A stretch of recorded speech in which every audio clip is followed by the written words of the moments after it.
కేంద్రంలో ఒక పార్టీ అధికారాల నుండి రాష్ట్రంలో మరొక పార్టీ అధికారాలు ఉన్నప్పుడు సహజమైన వైరం కొనసాగుతూ ఉంటుంది. ఇది ఎక్కడైనా ఉండేది.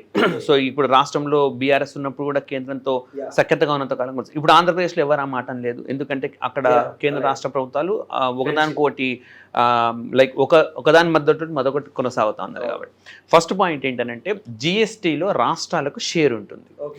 ఇప్పుడు ట్యాక్స్ తగ్గించినప్పుడు ఆ మేరకు కేంద్రం తన ఆదాయాన్ని కోల్పోతుంది, రాష్ట్రం తన ఆదాయాన్ని కోల్పోతుంది. ఎందుకంటే మీరు ఎక్కడైనా రెస్టారెంట్కి వెళ్తే సిజిఎస్టీ, ఎస్జిఎస్టీ, ఐజిఎస్టీ అని ఉంటుంది. అంటే సెంట్రల్కి పోతుంది, స్టేట్కి పోతుంది. ఇప్పుడు అది తగ్గింది కాబట్టి స్టేట్ కూడా ఆదాయం కోల్పోతుంది. సెంట్రల్ ఆదాయం కోల్పోతే స్టేట్ ఆదాయం కోల్పోతుంది. సో అయితే ఇక్కడ ఏంటనంటే 5 సంవత్సరాల పాటు కాంపెన్సేషన్ ఇవ్వాలని జిఎస్టీ వచ్చినప్పుడు అనుకున్నారు. ఆ పీరియడ్ దాటిపోయింది కాబట్టి ఇప్పుడు ఆ కాంపెన్సేషన్ అనేది ఇవ్వరు. కాబట్టి మేము దాదాపుగా 7,000 కోట్ల ఆదాయం కోల్పోతామని చెప్పి మల్లు బట్టి విక్రమార్క చెప్పినారు. ఫస్ట్ పాయింట్ ఏంటంటే జిఎస్టీ మండలిలో రాష్ట్రాలకే ఎక్కువ ఓట్లు ఉంటాయి. సో జిఎస్టీ మండలి నిర్ణయం తీసుకుంటుంది. జిఎస్టీ మండలిలో 3/2 ఓట్లు రాష్ట్రానికి ఉంటుంది, 3/1 ఓటు మాత్రమే కేంద్రానికి ఉంటుంది. సో ఎవరైతే మనం వ్యతిరేకిస్తున్నారో రీఫార్మ్స్ని, ఆ జిఎస్టీ మండలిలో పెద్ద ఎత్తున గళం విప్పాల్సి ఉండింది. అక్కడే పెద్ద ఎత్తున మాట్లాడి అందరూ ఒకటై, ఈవెన్ ఇప్పుడు బీజేపీకి చెందిన ముఖ్యమంత్రి అయినా లేదంటే పక్కన తెలుగుదేశం సంబంధించిన ముఖ్యమంత్రి అయినా కన్విన్స్ చేసి ఉంటే మనమే నష్టపోతాం కదా, దాన్ని డిమాండ్ చేద్దామని చెప్పి జిఎస్టీ మండలిలోనే తేల్చుకొని ఉంటే బాగుంది.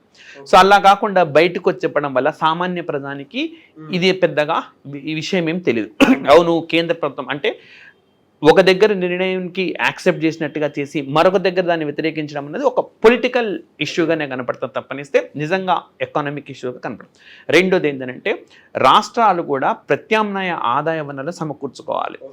అండ్ కేవలము ఈ పన్నుల ద్వారానే రాష్ట్రం రైజ్ చేయడం ద్వారానే వచ్చేదని కాకుండా ఆర్థిక వ్యవస్థను బలోపేతం చేయడం కోసం ప్రత్యామ్నాయ మార్గాలు ఎంచుకుంటాం. రెండోది ఏంటంటే వీళ్ళు చెప్తున్నట్టుగా ఆ ట్యాక్స్ తగ్గించడం వల్ల 7 వేట్లు కోల్పోతాం అన్నాం, కానీ వస్తు సేవలు కొనుగోలు పెరుగుతుంది. అది ఎంత మేర పెరుగుతుంది అన్న దాన్ని బట్టి కూడా ఎంత ఆదాయం తగ్గుతుందో తెలుస్తుంది. సో కొంతకాలం ఆదాయం తగ్గినప్పటికీ దీర్ఘకాలంలో సామాన్యులకు ప్రయోజనం చేకూరినప్పుడు ఖచ్చితంగా ఆ ప్రయోజనం రాష్ట్ర ప్రభుత్వానికి కూడా వివిధ పన్నుల రూపంలో వచ్చి కంపల్సరీగా ఉంటుంది.